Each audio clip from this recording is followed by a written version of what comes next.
My name is Rebecca, and I've spent the last 15 years building what I thought was an unshakable life in Portland, Oregon. My husband Daniel and I met in college. He was studying architecture while I pursued business management. We married young, moved to this beautiful city with its endless rain and coffee shops on every corner, and slowly built our dream. Daniel's firm specialized in sustainable buildings, and I'd worked my way up to CFO at a mid-sized tech company. We had our struggles like any couple, but we always faced them together. Our home in the Pearl District wasn't extravagant, but it was ours. A renovated loft with exposed brick walls and floor-to-ceiling windows that let in the gray Portland light. We'd saved for years to buy it, sacrificing vacations and new cars. Every piece of furniture, every carefully chosen artwork represented a decision we'd made together. Then my brother showed up. It was a Tuesday evening in October when the doorbell rang. Daniel was in the kitchen preparing his famous mushroom risotto, and I was reviewing quarterly reports on my laptop. The rain was coming down in sheets outside, typical for this time of year. When I opened the door, there stood Marcus, soaked to the bone, with 2 suitcases and the kind of desperate look I'd seen too many times in our childhood. "Rebecca," he said, water dripping from his jacket onto our welcome mat. "I need help." Marcus was 3 years older than me, but he'd always seemed younger somehow. Where I'd learned early to plan and save, he'd drifted through life, assuming things would work out. Different jobs, different cities, different girlfriends. Nothing ever stuck. Our parents had passed away 5 years ago, leaving us each a modest inheritance. Mine went into our home down payment. His disappeared within 18 months on a failed restaurant venture in Miami. "Come in," I said, stepping aside. What else could I do? He was my brother. Daniel emerged from the kitchen, wooden spoon still in hand, his face showing that immediate warmth that made me fall in love with him.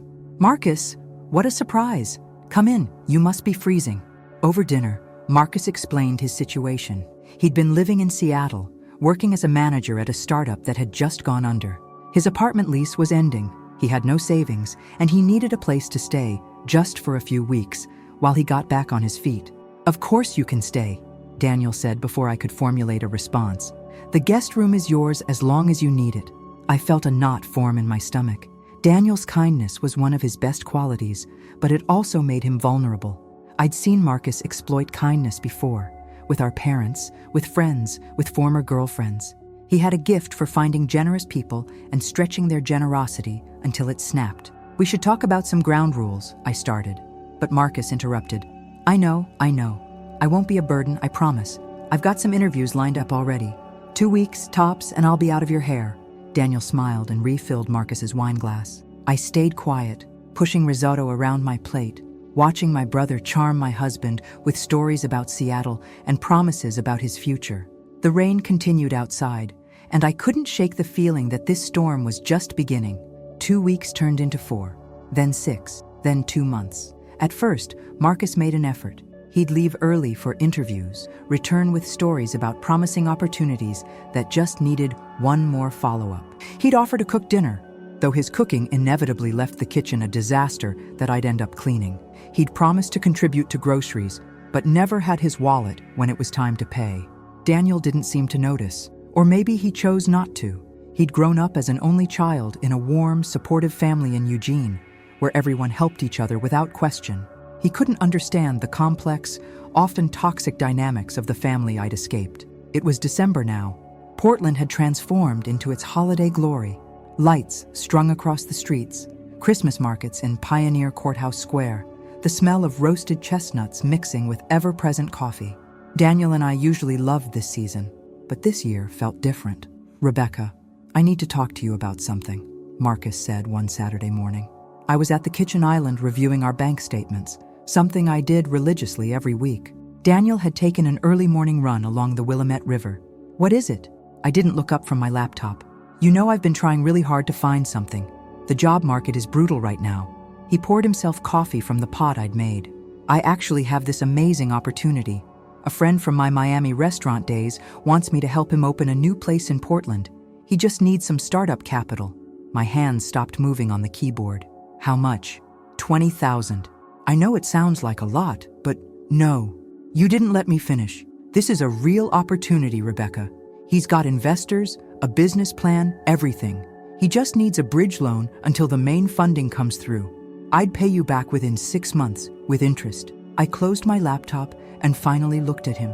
Marcus had our father's eyes, green with gold flecks. But where Dad's had always been warm, Marcus's held calculation.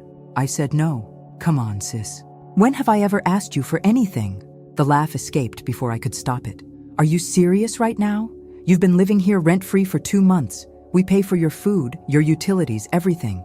That's different. This is an investment in my future. Our parents would have wanted— Don't! My voice came out sharp. Don't bring them into this. We stared at each other across the kitchen island. Outside, Portland went about its Saturday morning, joggers passing by, neighbors walking dogs, the distant sound of a streetcar bell. Fine, Marcus said finally. I'll ask Daniel.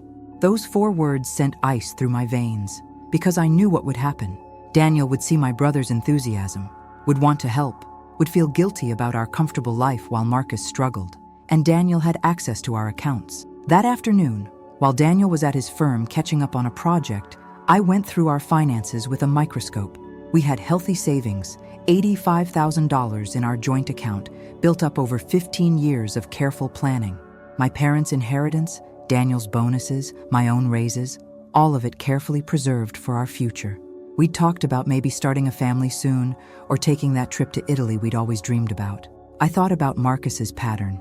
The restaurant in Miami that ate through his inheritance. The sure-thing investment in a friend's tech startup that vanished. The business ideas that never materialized beyond napkin sketches and big talk. I created a new account that evening, transferring $70,000 into it under my name only. I left enough in our joint account for monthly expenses and a small cushion. It took 3 online forms and 20 minutes. When I finished, I felt simultaneously relieved and guilty, like I was protecting our future while betraying Daniel's trust. I told myself I'd explain it to him. Soon, when the timing was right. Christmas came and went. Marcus stayed. He'd managed to charm Daniel into letting him temporarily borrow money for interview clothes and professional networking events. Small amounts, 50 here, 100 there, but they added up. In January, Portland entered its darkest, coldest phase. The days were short, rain constant, and the city took on a gray monotony that could sink into your bones. Our loft, usually a warm refuge, felt crowded and tense. I came home early one Wednesday to find Marcus and Daniel in the living room, papers spread across our coffee table.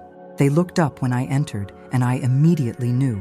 "Rebecca, great timing," Daniel said, his face bright with that enthusiasm he got when he thought he was helping someone.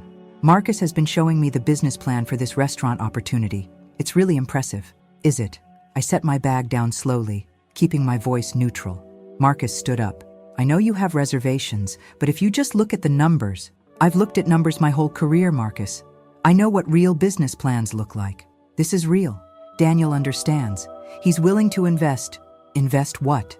Daniel stepped forward, placing a hand on my arm. "Honey, I know your brother has had setbacks, but everyone deserves a second chance." I told him we could loan him $15,000 from our savings. He'll pay it back with— "You told him that without talking to me first?" The room went silent. Outside, rain drummed against the windows. A streetcar clanged past on its route through the Pearl District. "You're married to me, Daniel, not to him," I continued. "We make financial decisions together." "I know, and I was going to discuss it with you tonight, but Marcus pushed you to commit first." I looked at my brother. "That's your pattern, isn't it? Get people to commit before they have time to think it through." Marcus's face hardened. "That's not fair.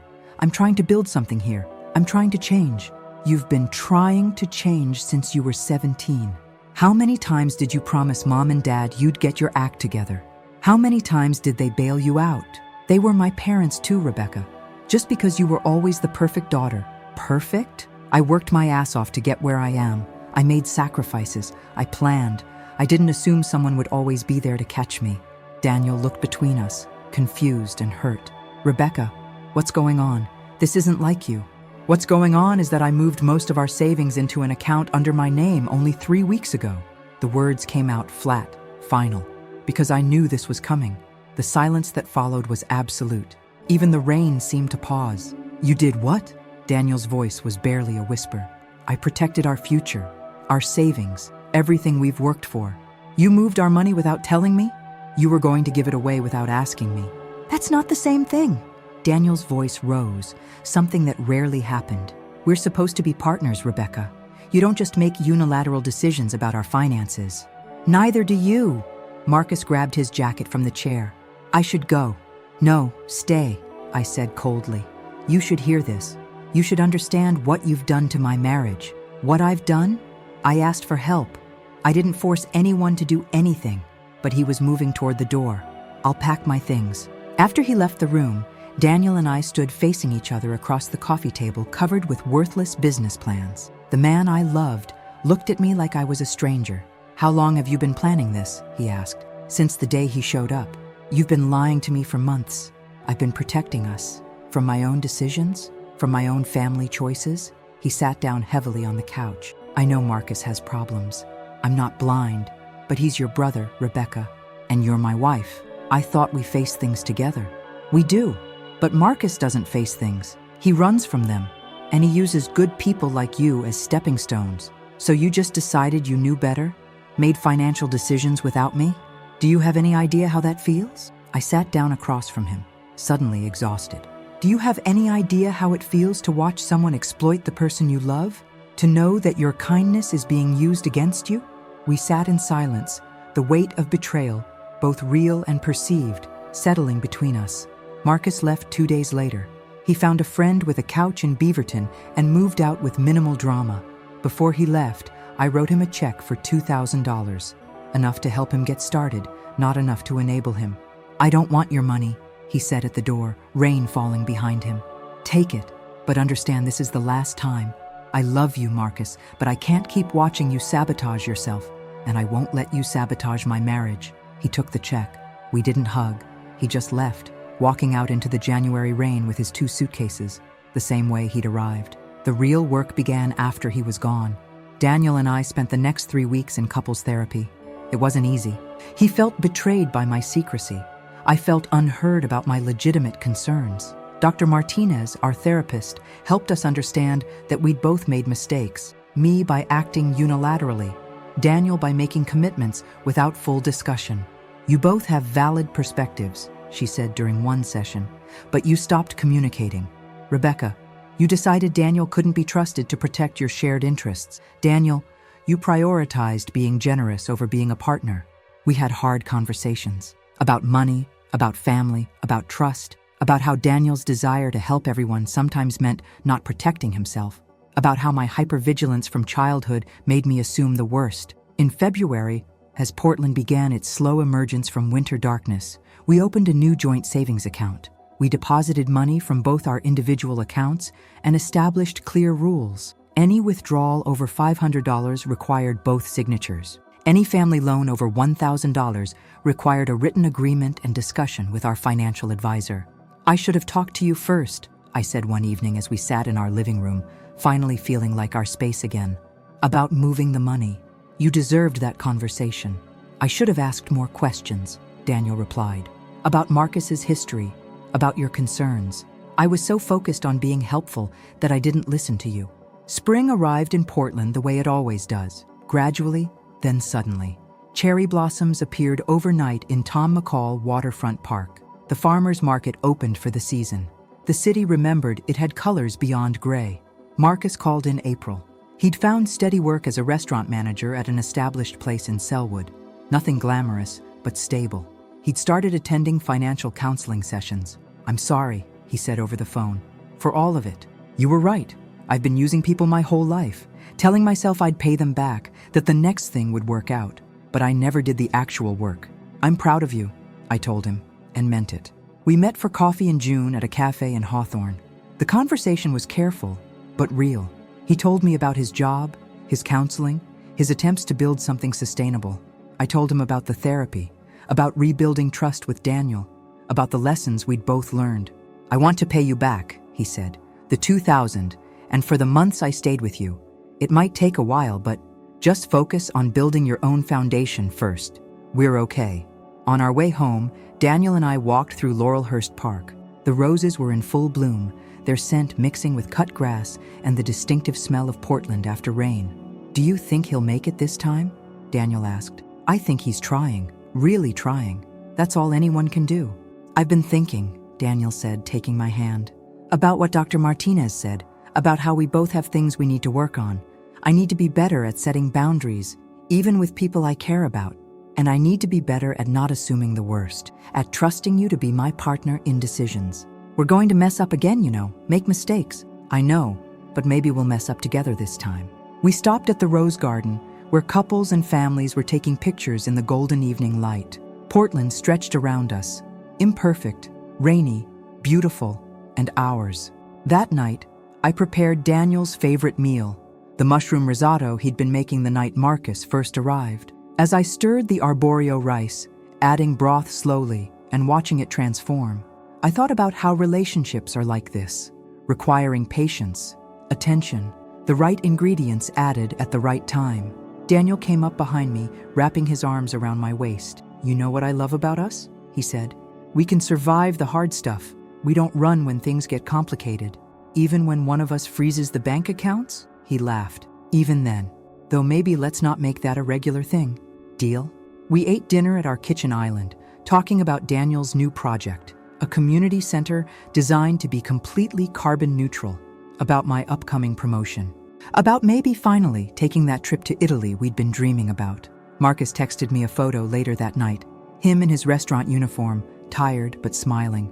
3 months steady employment. Thanks for not giving up on me. I showed Daniel, who smiled. Family is complicated. Family is everything, I corrected, which is why it's worth protecting, even from themselves sometimes. Outside our windows, Portland settled into another evening. Lights twinkled across the city. Life continued in all its messy, beautiful complexity. And in our loft in the Pearl District, Daniel and I had learned that love isn't just about kindness or trust or protection. It's about all of those things, balanced carefully, communicated honestly, and built together, one decision at a time. Sometimes protecting what you love means making hard choices. Sometimes it means trusting your partner to make those choices with you. The wisdom is knowing which moment requires which response, and having the courage to face the consequences either way. Our savings account grew slowly, steadily, both our names on every statement, and that felt exactly right.